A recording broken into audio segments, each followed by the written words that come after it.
मुलांना मधल्या वेळेत टिफिनमध्ये काय द्यावं असा जर विचार करत असाल तर ही रेसिपी तुमच्यासाठी आहे. तसेच अचानक पाहुणे आल्यावरती काय नाश्ता बनवावा तर ही रेसिपी तुमच्यासाठी आहे. आणि संध्याकाळी भूक लागली असेल तर छोट्या भुकेसाठी काय बनवावं तर ही रेसिपी तुमच्यासाठी आहे. नमस्कार, मी सुरेखा हिरकणी डायरीमध्ये तुमचं मनापासून स्वागत करते. आज या रेसिपीसाठी आपण घेतलेले आहेत 4 मीडियम आकाराचे बटाटे उकडलेले आहेत, त्याला मॅश करून घेतलेलं आहे.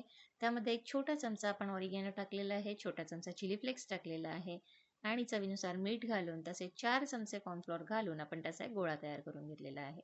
बरं, चॅनलवर नवीन असाल तर आत्ताच चॅनलला सबस्क्राईब करा आणि हा संपूर्ण व्हिडिओ नक्की बघा.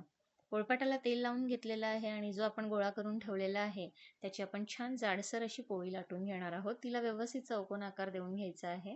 हे बघा, छोटे चौकोन आपण याचे कापून घेणार आहोत. तुम्हाला हवं असेल तर तुम्ही याचे गोल गोळे करू शकताय, लांबुळके गोळे करू शकता. हवा तो आकार या नगेट्सला तुम्ही देऊ शकता आहे.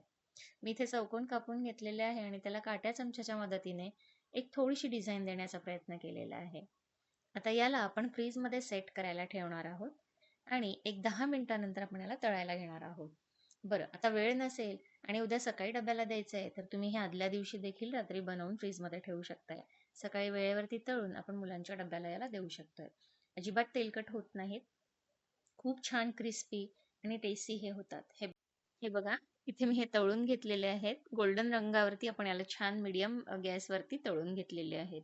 खूप छान, खूप टेस्टी आणि खूप क्रिस्पी झालेले आहेत. अजिबात तेलकट नाही आहेत. बघा किती छान झालेत. याला तुम्ही कुठल्याही चटणीसोबत, सॉससोबत सर्व्ह करू शकताय. झटपट होणारी ही रेसिपी तुम्हाला कशी वाटली ते मला कमेंटमध्ये नक्की सांगा. रेसिपी आवडली असेल तर चॅनलला लाईक, शेअर आणि सबस्क्राईब करायला विसरू नका. कारण असेच नवनवीन रेसिपीज आणि रेमेडीज आपल्या चॅनलवरती येत असतात. माझी आणखीन एक विनंती आहे.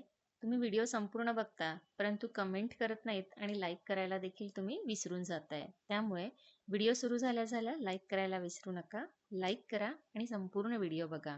तुम्हाला व्हिडिओ नक्की आवडेल, रेसिपी नक्की आवडेल याची मी हमी देते.